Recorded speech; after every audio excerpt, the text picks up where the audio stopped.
You know, I suppose I've seen every Sanford and Son episode ever recorded. I think I have. You know, on one particular show, Fred Sanford was agonizing over making a decision on an important matter.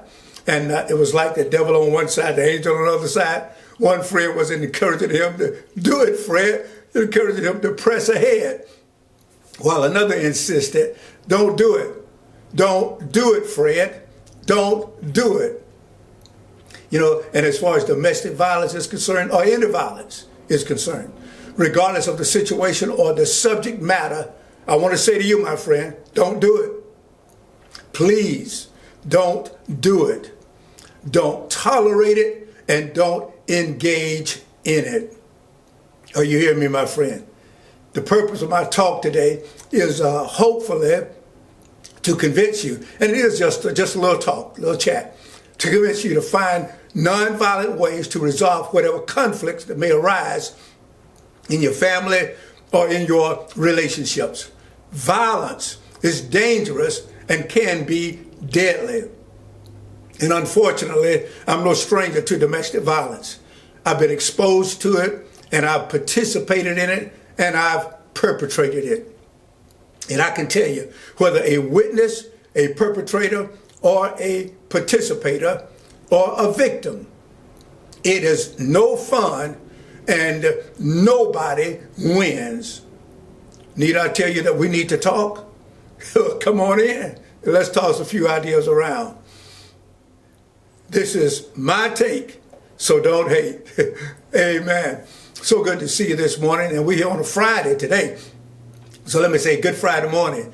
Good Friday morning to all of our Facebook, our YouTube friends and followers, and welcome to this special edition, special episode of My Take on this Friday, February 18th, 2022. I'm Pastor Whitehead, Senior Pastor of First Baptist Church, 1810 Martin Luther King Jr. Boulevard, Gainesville, Georgia, 30501. Amen. And I'm glad to be here. Terrible subject that we have to address, but I'm glad to see you.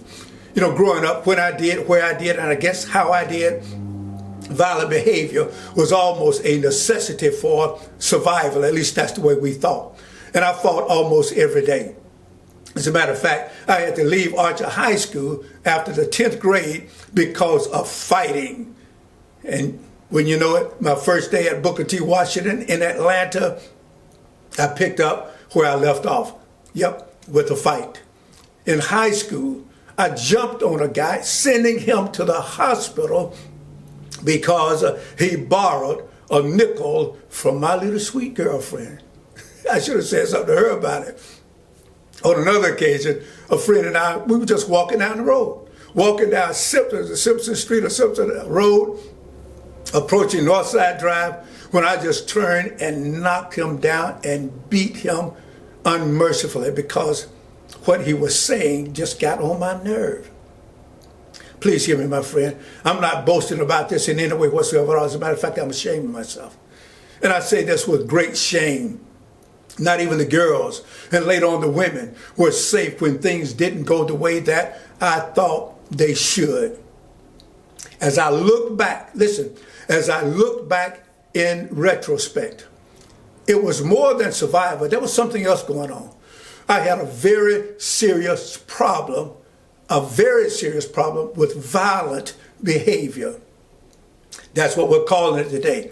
Naughty by nature. Naughty by nature. That suggests that, as the scripture tells us, in Psalm 51:5, behold, I was shapen in iniquity, and in sin did my mother conceive me. We were all born in sin. In other words, our nature is wicked out of the gate. That applies to every person that has been born into this world, my friend. But beyond that, let's go beyond that. I believe that we can, for one reason or another, become as some would call angels, while others can only be described as monsters. And you know, as I think about it, as I have thought about it, some of it may have to do with genetics, some with the environment and the exposure to what was happening in our space and in our time. Or, it may have to do with learned behavior, something that we just picked up or that we took to based on maybe what we witnessed or what we experienced. And it could be what I call responsive behavior, as we are responding to being victimized or being abused. In many cases, the abused abuses and the victimized victimize. But it does not have to be that way, my friend. We don't have to go out like that. And as I look back, my stint in the military, my time in law enforcement only exacerbated a very serious and potentially deadly problem. I won't say it caused it, but it certainly contributed to the issue that I have. And as I look by now, after the survival attitude growing up and then extending to the jungles of Vietnam, and after all the training, not only in the military, but in law enforcement, all the conditioning in the military, at least, the conditioning to kill. To me, there was no such thing as warning shots or such a thing as a fair fight. It was literally fight to the finish or fight to the death. It was literally do unto others before they do unto you. Not just a fancy saying, that was it. Deliverance for me, my friend, I remember it so well. Deliverance for me began one night on a football field. I have no idea what brought it on other than God wanted to save me. But it was either before a game that I was to coach, that I was scheduled to coach, or it could have been right after the game. But I remember standing right outside the fence, outside the fence on that football field, when what seemed like out of nowhere, I suddenly realized what a monster I was. I mean, I was mean. And I've said this before to people that, that I was really mean, and they either, think I'm exaggerating or think I'm just kidding. But no, I was so mean that I didn't even like myself. And nobody was safe from my wrath. I'm ashamed to say that, but that's the truth. That night on that football field, I remember that. I don't know what made me do it. I'm just standing there. And I began to think about myself, and I began to pray to God. And I asked God to help me feel better about people, especially about women. I asked God to help me to value and respect women and stop abusing women. Not just simply use them, amen, but value them and respect them. God heard my prayer, and the turnaround for me literally started right then and right there. And he has been working on me ever since. That's bad when you are so mean, so low down that you can't stand yourself. And it was about this time, in my life that I concluded that my behavior as it was could not continue. At that rate, I was either going to kill someone or someone was going to kill me. And I recognized, no, this cannot go on.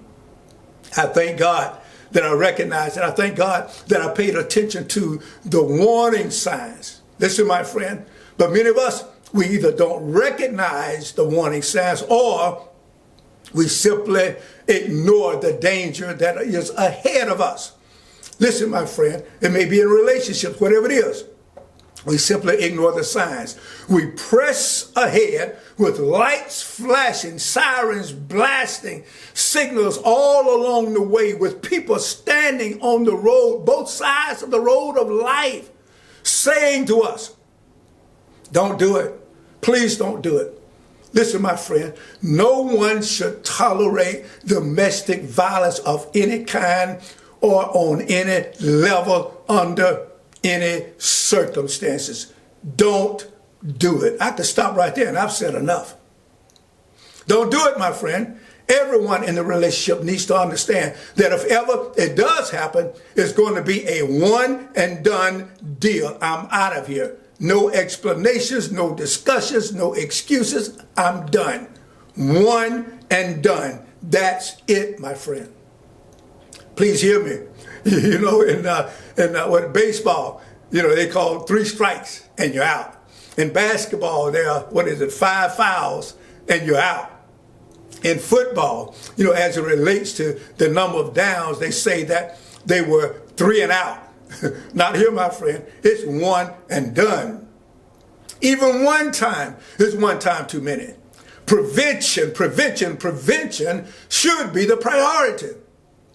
Please hear me. With domestic violence, it is usually the man that is the perpetrator and the woman who is the victim, but not always. It could be the other way. Listen, it could be one or the other, or it could be both. And then, of course, when there are children, the children get caught in the middle. You know, I don't know the current law, but when I was in law enforcement, they had just recently come out with this back in the 80s, I guess. Maybe, I think the late 80s, early 90s. Georgia passed a law that I believe was entitled Family Violence Act. And what that did, this law eliminated the question that was usually asked of a victim in their homes or wherever they may have been when they were the victims of domestic violence. And this could have been with other laws as well. You had a choice whether you wanted back then what they call press charges.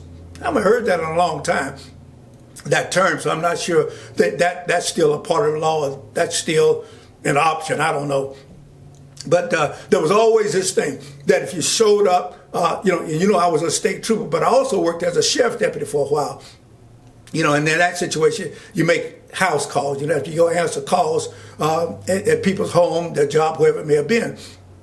But if there had been domestic violence, when the police arrived, and if the woman had been victim, it didn't matter which was which, but generally it was the woman that was the victim. And if she could be beat up, I mean, blood coming from everywhere, and and the police would ask, well, you want to go to the hospital? If she didn't want to go, they wouldn't take her. And then they would ask the question, do you want to press charges? And then they would walk away and say, well, if you don't want to press charges, there's nothing we can do. And the woman generally would not press charges because she either feared for her life or that was her boo, I guess. And she didn't want to see him go to jail, or she was afraid that, if he went to jail, they wouldn't eat because, probably he was the breadwinner. And no matter how badly she was hurt or injured, she was basically left there to die because she said, I don't want to press charges. So she allowed the monster to remain, and she allowed herself to remain there with that monster. Are you hearing me, my friend? But then they changed the law. They came up with this Family Violence Act, I believe is what they call it. And in this situation, if the police arrived on scene, and if there was any evidence, house tore up, things thrown through the windows and all of that, a person had scars where it was apparent that they had been injured. And in those cases, no matter what you thought about it or how you felt about it, somebody was going to jail. If there was any evidence of domestic violence, somebody was going to jail. There was no question about, do you want to press charges? You went to jail. As a matter of fact, on one occasion, I answered a call, and both people, they were cut, scratched, bleeding, and guess what? They both went to jail. Because that was the law then. There was no, do you want to press charge? No, do you want me to lock up? None of that. You had to go. And it was designed to keep, in most cases, women alive. Because generally, again, before that, the police would come. They would ask the question, do you want to press charges? No. And they couldn't get around the block good before that man had killed her. Or before he had injured her badly, even worse. But in many cases, she would be killed because she's left there in that situation. And for whatever reason, she chose to stay there. Oh, God, listen, I wish I had time. I see right now I'm going to have to do another episode. I really am. But there are so many women in these kind of violent situations, and they keep covering for that monster that they live with, that monster that they hang out with. They keep covering for them. They keep taking that guilt on themselves. Well, it's my fault. If I hadn't done this, if I'd only done this. And you stay in that situation, my friend, please hear me. You are staying there to die. Okay, I know it doesn't sound good, but you are staying there to die. Hear me. You can say all you want to, how much you love him and how much of a breadwinner you think he is. You are going to die, my friend, if you stay in that situation, if y'all don't get some help. One of y'all going to die. You know, I'm sorry, but that's just the way it is. Listen, my friend. Listen, please hear me. If you're in this kind of a situation, whatever you have to do, get out of it right now or get some help. Okay? Get some help, my friend. Please get some help.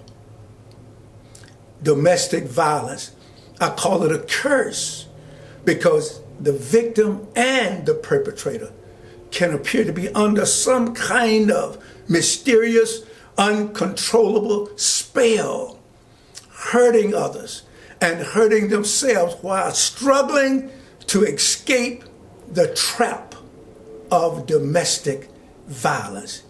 It's like you're under a spell. It is a curse. Please hear me. It comes down to one act after another, one regret after another, and it often quietly escalates with every incident.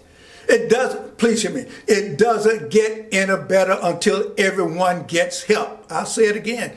It does not get any better until everyone gets help. The man, the woman, and if there are children, the children that are involved, nobody gets out of it until you get some help. You need help. And listen, when you look at the monsters, they usually don't intend to, but the majority of the time, violent monsters actually announce his or her approach. And they advertise their tendencies.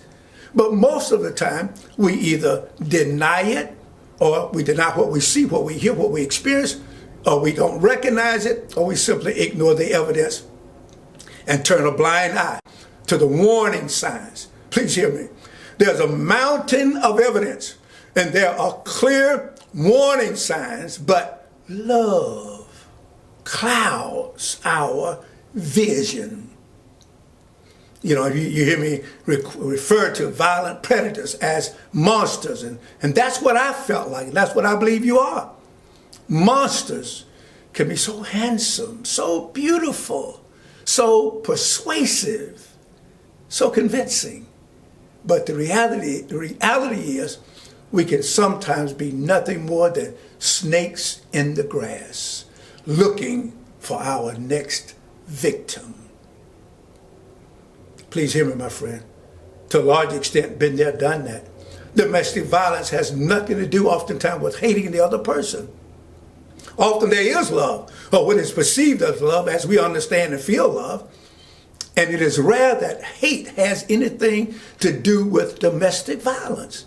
I'm talking from my experience. You know, I'm not an expert. So whether one loves you or not is not the issue.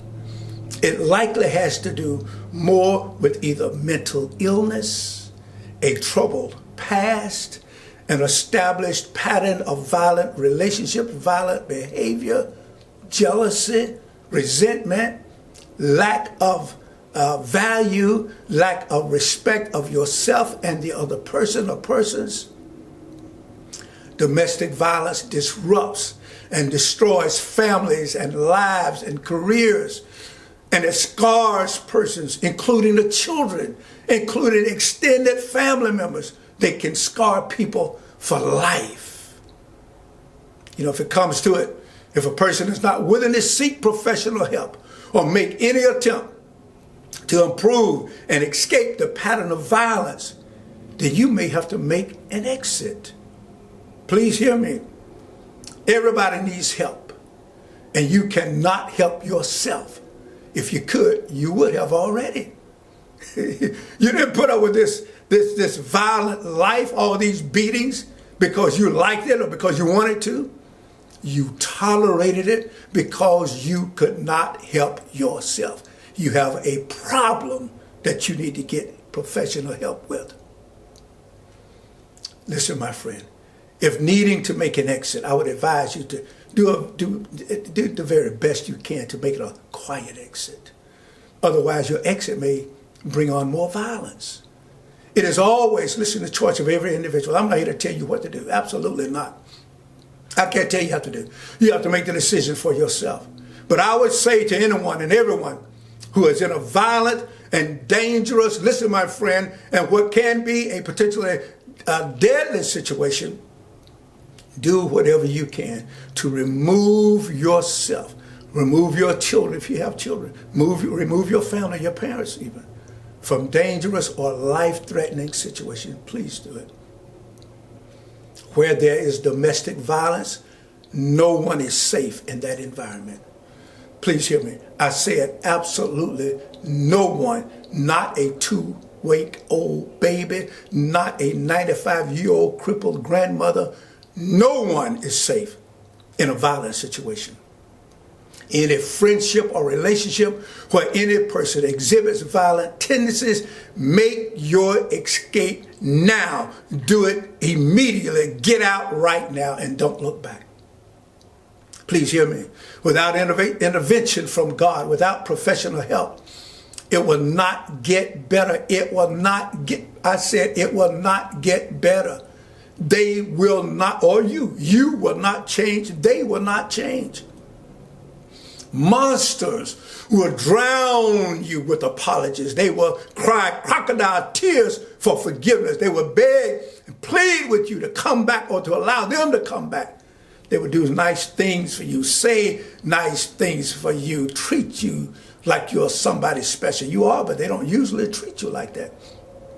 And you know what? And they will repeat the same thing over and over again, each time getting worse and worse until the worst happens.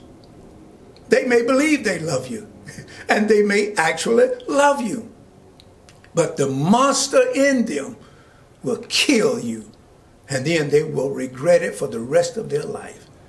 But what good will regret do you at that point? Absolutely none, my friend.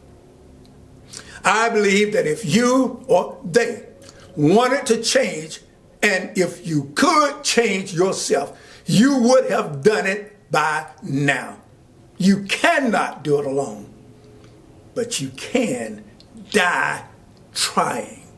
I don't recommend it. Did you hear what I said, my friend? I said you could attempt it alone. Yeah, you could try to do it alone. I said you can try to do it alone, my friend, but you cannot do it by yourself. If you could have, you would have. But you can, and you likely will die trying if you don't get help. Everybody in these situations are fooling themselves and thinking it's an easy thing to change, that it's simple. I can quit any time, but it's deeper than you know. It's more serious than you care to admit. Please hear me. You're dealing with people who lack respect for themselves and for others. You are dealing with monsters, with people who are jealous, and some who are control freaks. They just got to control you, dominate you. You, my friend, are dealing with what just might be just a violent person, violent by nature, naughty by nature. You're dealing with people who sometimes need a subject. They need somebody, a rug to walk on. They need somebody they can attack, someone upon whom to vent their frustrations, something that somebody they can take out all of their anger and frustrations about what happened during the day or what happened last week. You are just there. You're the beating bag. You know, you're the punching bag. You're there. You're the rug. You're to be walked on. And oftentimes, the closer people are, well, that's what we call it, the more we mistreat each other. Please hear me, my friend. You're dealing with monsters. You may be the monster. You're dealing with monsters. You are sleeping with the enemy, and your partner might be sleeping with the enemy. Your wife might be sleeping with the enemy. That's what I'm talking about, you. Hear me, my friend.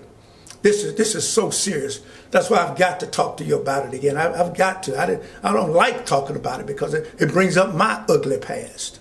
I don't care to do it. And I only talk about that. I only admit that I have done it to try to help you avoid it. Because it can kill you, my friend. There is a better way, but you're going to need help. I said you're going to need help. Listen, as you look around at what is happening, what you may be seeing is a controlling and domineering spirit that needs to be brought under control. These monsters will do all they can to separate you from your family, from your friends. They want you all to themselves so that you have to depend only on them so they can control you. If you so much as witness, listen to me, if you so much as witness these behaviors, my advice would be for you to report it immediately. Report it to the authorities. Don't you get involved. Don't you intervene. Stay out of it. That's only going to make it worse. But at least listen, my friend. Please report what you see. If they won't help themselves, do what you can to help them. The absolute please. And here's one of the tragic and I guess in some ways the most tragic thing about all this. And that's why it's hard to advise people, because let me tell you something. From experience, I know from my experiences and from my experience in law enforcement, I know, and even in ministry, I've seen it. I know. And here's the kind of almost contradictory kind of thing, but it's the absolute, what I think is the biggest problem with all of this. It's whether you are tolerating the violence or whether you're trying to get help for it.